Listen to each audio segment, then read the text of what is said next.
integrating together, but there's too many instructors who are not on the level with how to deal with traumatically affected students in any way. And then they have no training on how to teach somebody how to cope with those skills, how to be mindful of those issues, and then give them coping skills other than your cathartic release of punching people in the face. So there's a limit, there's a line that we can only get so far into the physical sense, into helping them break through that barrier of spirituality and realize that they are empowered, that they are strong, and that they are these, beautiful autonomous individuals, who are taking power of themselves. So life is living through them and not to them, like you were saying earlier.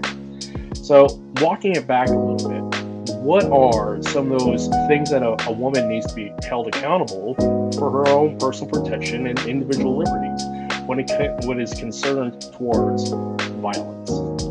Yeah, and I think that some of the things that women really need to take into consideration is just the awareness of themselves. Like, I don't know how many women go walking in the woods and feel uncomfortable, but just stuff that right down.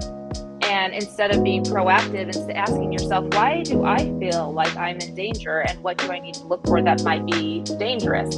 Your body is signaling you, and instead of just going on a walk every single time and being like, well, nothing happened this time and nothing happened this time, so statistically speaking, nothing's likely to happen.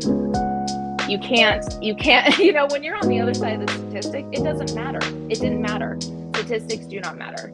And so that's where I think that women need to start kind of taking accountability, is that there's tools out there to literally keep you for real safe, like for Reezy safe, like bear spray safe, where why would you go into bear country without bear spray? Why would you go into society without the tools that you need to protect yourself?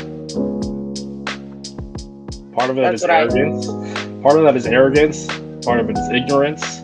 I mean, it really depends upon the scope of reality and the perception of their reality. Because, if it, like you said, if it has never happened to me before, then what is the likelihood of it happening to me ever? And that is too much of a gamble that I'm unwilling to let the universe just throw the dice at. Because, again, that puts me in a victim mindset of I'm letting things happen to me and therefore I react. I want to be proactive and act upon, because if it is my individual liberties, it has to be me who makes the choice and me who reaps the benefit or the consequences. But that's, at least I did something. And right. Yeah. No, I totally get what you're saying. Like, everybody needs to be responsible for their own actions. Again, granted, you can't control who attacked you, and it's never your fault. Like, I can't say that enough. It's never your fault, because a lot of the women that I talk to really struggle with the shame of what they call losing the battle. I had to realize for myself that I won because I'm alive today to say that I won. It didn't matter how I did it. It didn't really matter that I fawned. It worked. It worked in the moment, and that's all you can do. But when I have developed this sense of, I would just grit. I don't go into fight, flight, or freeze as easily. I have a lot more control over my emotions, and I can recognize a little bit better when I'm starting to devolve. And I just don't think people have that.